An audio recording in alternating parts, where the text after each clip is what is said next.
ஒரு 16 வயசு பையன் அப்பா சடலத்துக்கு முன்னாடி நின்று அழுதான். ஆனா அந்த அழுகைக்கு பின்னாடி ஒரு முடிவு இருந்தது. இன்னைக்கு நான் பையன் இல்ல. இந்த வீட்டோட அப்பா நான்தான்.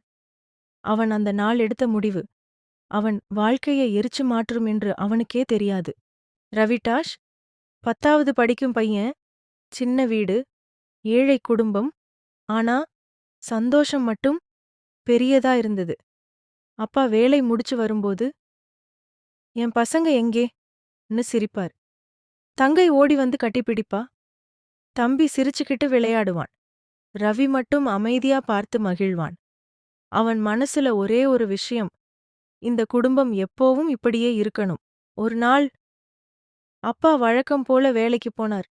ஆனா அந்த நாள் அவர் திரும்பி வரல. மாலை நேரம் ஒரு அந்நிய ஃபோன் கால். அவருக்கு திடீர்னு உடம்பு சரியில்ல. ரவி மருத்துவமனைக்கு ஓடினான். ஆனா அப்பா உயிரோட இல்ல. அந்த ஒரு நிமிஷம் ரவியின் சைல்ட்ஹுட் முடிஞ்சது. அந்த ஷாக் அம்மா தாங்க முடியல. இரத்த அழுத்தம், பலவீனம், மன அழுத்தம். அவர்கள் படுக்கையிலேயே இருந்தாங்க. மருந்து, செலவு, பசி. அந்த வீட்டில் பெரியவன் 16 வயசு ரவி. அந்த நாள் அவன் பொறுப்பு ஆரம்பிச்சது. அடுத்த நாள் ரவி ஒரு முடிவு எடுத்தான். நான் வேலைக்கு போகணும்.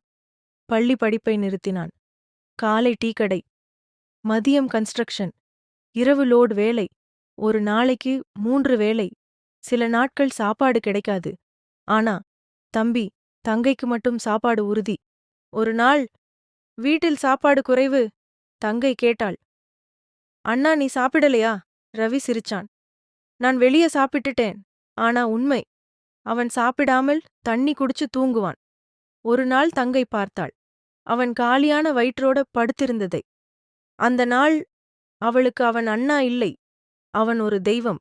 வருடங்கள் கடந்து போனது. ரவி 16 வயசிலிருந்து 25 வயசானான். தம்பி படித்து வேலைக்கு போனான். தங்கை வளர்ந்து நல்ல பெண்ணானா. ரவி மட்டும் இன்னும் உழைப்பான். ஒரு கனவு மட்டும் மனசுல, என் தங்கைக்கு நல்ல திருமணம் பண்ணணும். ரவி ஒவ்வொரு ரூபாயையும் சேமிச்சான். புதிய ட்ரெஸ் வாங்கல, சந்தோஷம் அனுபவிக்கல. ஒரு காரணம் மட்டும். ஒரு நாள் அவன் பெட்டியைத் திறந்தான். வருடங்களின் வலி பணமாக இருந்தது. சின்ன வீடு, ஆனா பெரிய சந்தோஷம். தங்கை மணமகளா நின்றாள். ரவி பார்த்தான். அவன் கண்ணீர் தடுக்க முடியல. தங்கை கேட்டாள், அண்ணா ஏன் அழுறே? ரவி மெதுவா சொன்னான், நான் உன்னை காப்பாத்தின கடமை முடிஞ்சுது. திருமணம் முடிந்தது.